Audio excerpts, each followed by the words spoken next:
Live from Orange County, California. I'd say it is a pretty sunny day, but I've been so busy, haven't really seen much of it. It started off a little cloudy and cool, but lots going on, a lot that I have to share. So I want to get right into it. And here we go. All right. So let's see. Got it. First, I'd like everybody to like and subscribe. Go to Reports on Housing, all one word, Reports on Housing on YouTube. It's you go to Reports on Housing on YouTube and please like, subscribe. The more likes and subscriptions that I have, the more the algorithms love it, and we will get in front of more people so we can properly set expectations and cut through all the noise that is currently swirling around the United States of America. Everybody has a big opinion when it comes to real estate, but I like opinions based upon facts and data and stats, all that good stuff. So we're going to get right into foreclosures coming. That's right. There are definitely this up, but I do want to get into it. First, though, we have to get into the consumer price index. The consumer price index, man, came out today, and it was a lot hotter than what was expected. The headlines are coming down just a tiny little bit, but that's not what it's all about. It's the core inflation. If you see core inflation, that's that blue line on the right hand side. You can see how high it is, and it was way hotter than what everybody had anticipated. There's the core. I mean, latest headline, the red, and then the blue is core. And core right now is at 6.63%. As a matter of fact, the last time we had core this high goes all the way back to 1982. So it barely beats a couple months ago, but it is now the highest level since 1982. And back in 1982, you could see it was a lot higher. So I mean, we're not going to be beating anything prior to that anytime soon. But really, it just shows you how sticky inflation is. They're doing everything they can, the Fed is, to try to slow things down. But the best description that I heard is getting inflation, bringing it back down is equivalent to trying to put the toothpaste back into the toothpaste bottle. It's just super difficult to do. And it's not something, as we all have learned, it's not something that we can do really fast. So what does that mean to mortgage rates? Well, as you can see, this is mortgage rates so far this year. And right now we're at 7.1% for a mortgage rate. It has been above 7% since last week, if you go to the daily rates, and you're starting to see that in some of the lagging indexes like Freddie Mac's mortgage market survey. It's getting higher and higher, and also MBA's survey. This does this on a daily basis, and this is really equivalent to it's not the A paper people. It's more people that are putting down maybe 10%. So this is averages across the United States, and you're looking at about 7.1%. So we're above 7%, and it looks like 7% plus is going to be extremely sticky, and it's going to get hard to get underneath that until we start seeing data and stats and charts that show that there's a real softening in the economy, but we're not seeing anything so far in the numbers. And we've dialed that back. 7.1% is the highest since April of 2002, to put it into proper perspective. That was quite some time ago. So we're comparing to 40 years ago as far as inflation is concerned. We're comparing the interest rates that go back 20 years ago. And as a result, of course, the Fed is going to remain extremely hawkish. The next time that they meet is in November, and everybody is saying that's most likely now going to be another 3/4 point hike in the short-term rate. And this is already kind of absorbed in the system, but we'll have to see what the Fed does. And when they release their dot plots at that point, to see if interest rates are going to stay the same or if they're going to go even higher. And if they do, I've already heard some swirling around ideas that it could get as high as towards 5% for the short-term rate, which means that if that's the case, we could be looking at interest rates closer to 8%.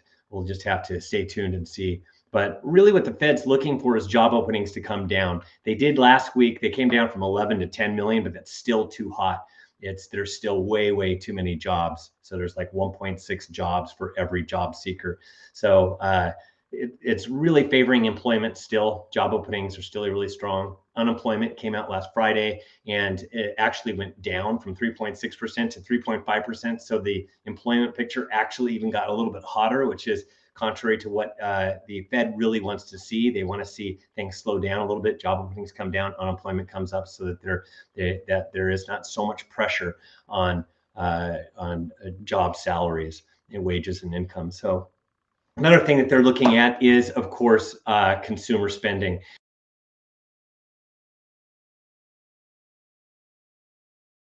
Look at consumer spending, the trend line is continuing up unabated, and it's not really coming down at all. So that's something else that they will be watching vigilantly, like hawks, because they will remain hawkish. They will continue to ratchet up the short-term rate until they really see that inflation starts coming down.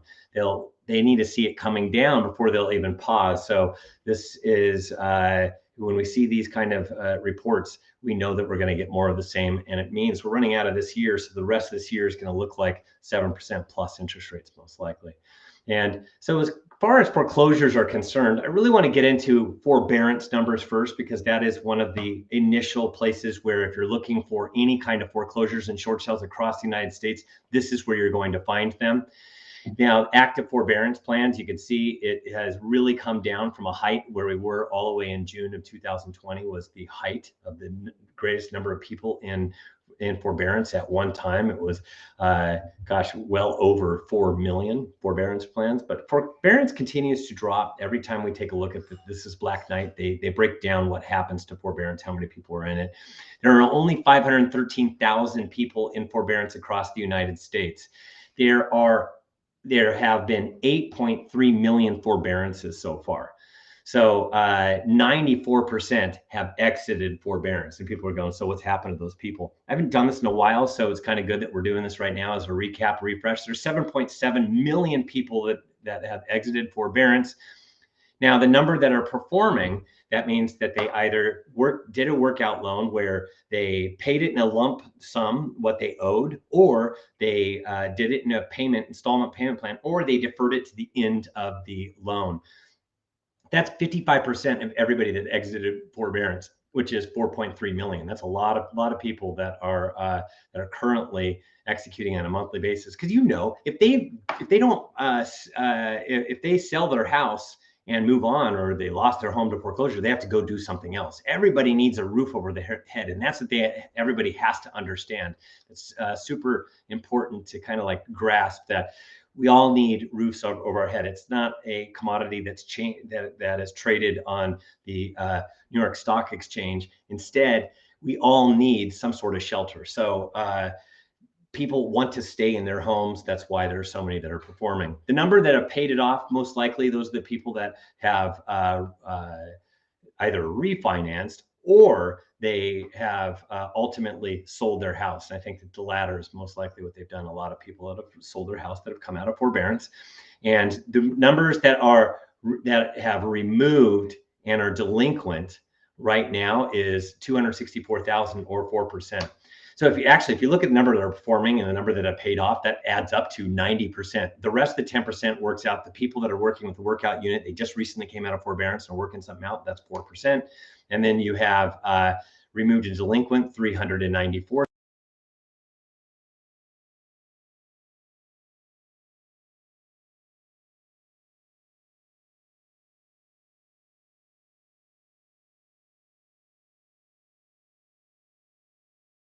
You have to take a look at this.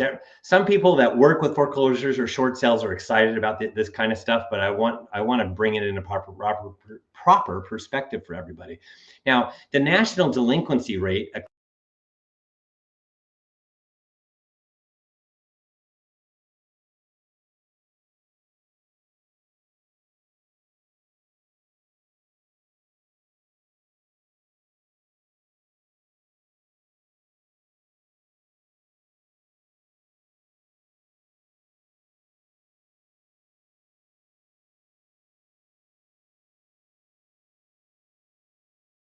time, it's like a decades low is where it's at right now. So there's not a lot of people that are currently in delinquency status.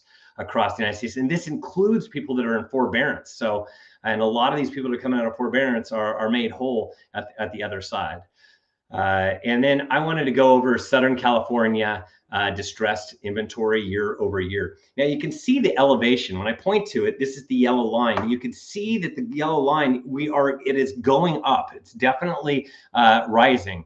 But you have to understand these moratoriums, we no longer have moratoriums on foreclosures. Foreclosures are, people are free to foreclose, or banks are free to foreclose across the United States. It's just, there are not a lot in the system, and there's not a lot in the system because there was so much of an equity gain, and the homeowner is sitting in such a good position that it's created not enough delinquencies. So that's why, yes, we're coming off of a very, very low rate of foreclosures and short sales across Southern California. There are currently 170 in all of Southern California's 5 counties: San Bernardino, Riverside, San Diego, Orange County, and LA. So that pretty much covers everyone. There's only 170 across all of that giant, vast amount of land and all the homes that are out there. That's not that many. It has gone up 10% in the last 2 weeks, up 16 extra foreclosures. And we have seen this methodical rise. And that's because, like I said, it's coming from this all-time low, and it's pretty much starting to come up, but it's coming up at a really slow rate. It's up 107% since the start of the year, which is double. So these are the headlines that you see where it's up, 107% since the start of this year. Yes, there's a ton of foreclosures, but when you're comparing 170 to where it was before in the 60s, yeah, it looks like, wow, there's a lot more foreclosures, but it really is not that many more than the start of the year when you just look at sheer number of units compared to where we have been in the past. Last year, we were at 70, which is 59% below where we are today. That's the red line. And the 3-year average prior to COVID, 2017, 18, and 19, is 963, which is 466% higher. That's more than 4 times. That's huge. So you have to understand that I'm going to put this into proper perspective for you. This is where we are right now.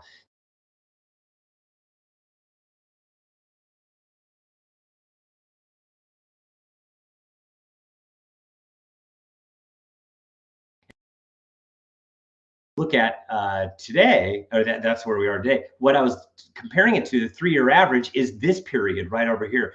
Now, what this doesn't take into consideration is where we were, and this is April of 2012, when we were coming out of the Great Recession. As a matter of fact, 2012 was one of those years where we were selling a lot of real estate, and everything began to unwind, and the expansion began in 2012. Now, only in Orange County, I'm not putting on here, only in Orange County did I go all the way through the start of 2004, all the way through the Great Recession.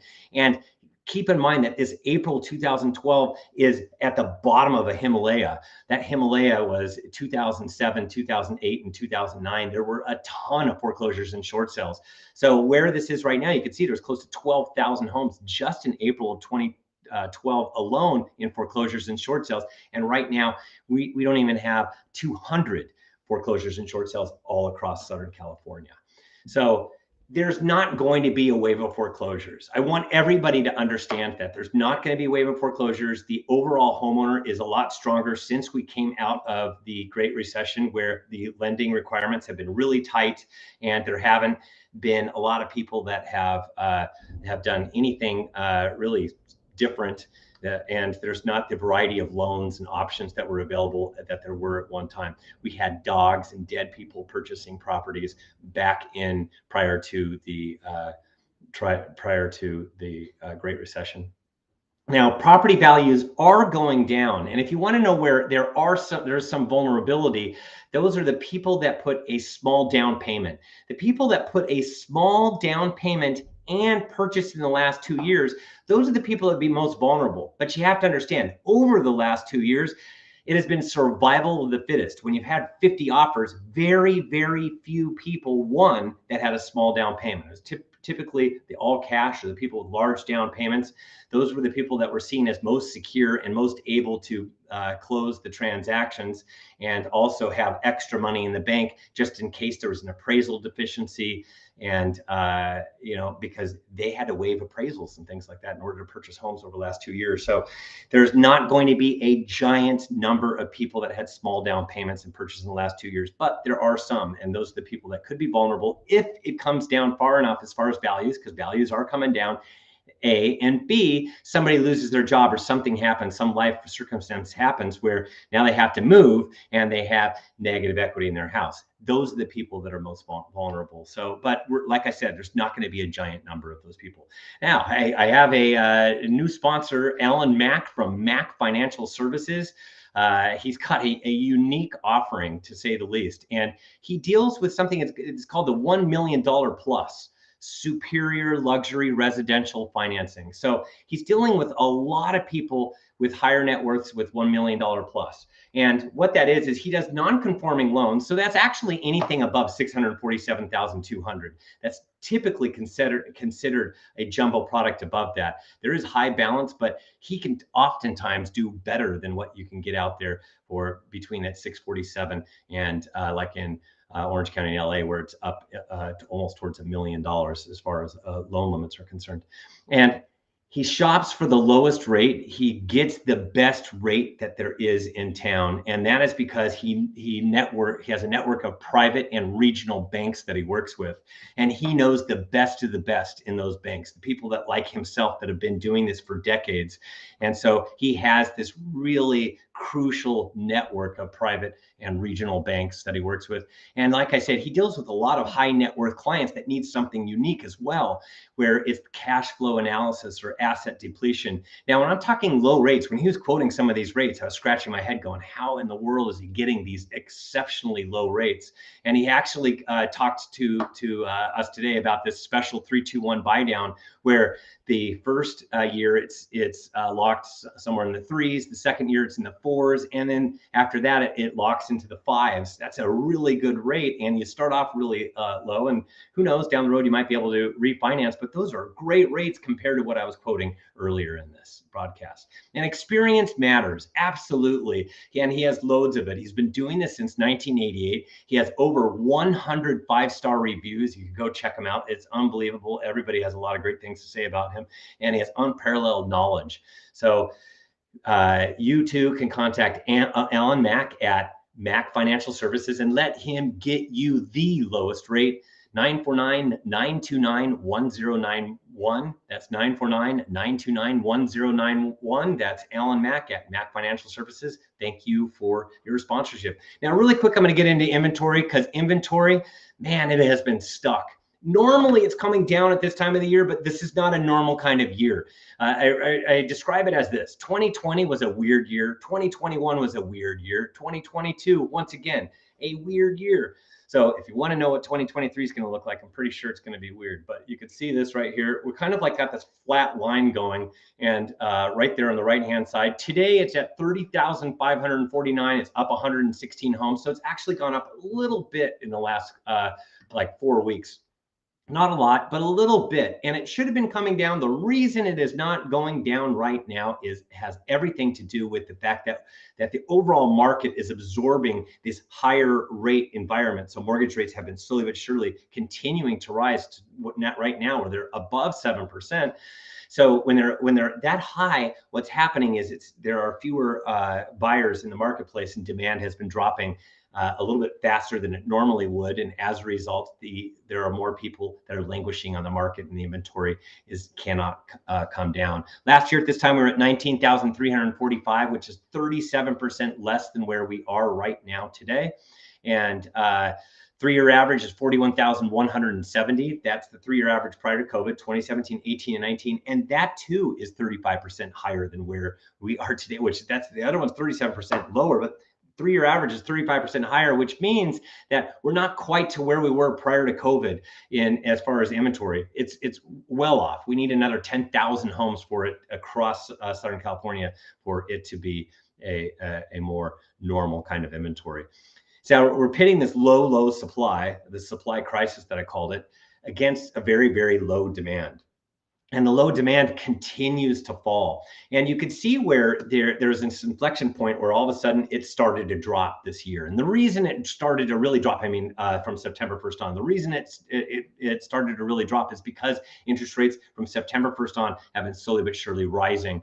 And right now, today, within the last 30 days, that's what demand is. The last 30 days of pending sales, it's down 7%, or down 799 pending sales in the last 2-week period of time. This is greater than what it normally is at this time of the year. Usually it's going down only slightly, but you can see it is really falling as the market continues to absorb higher rates and rising rates. Last year, we were 18,183, which is 77% higher than where we are today.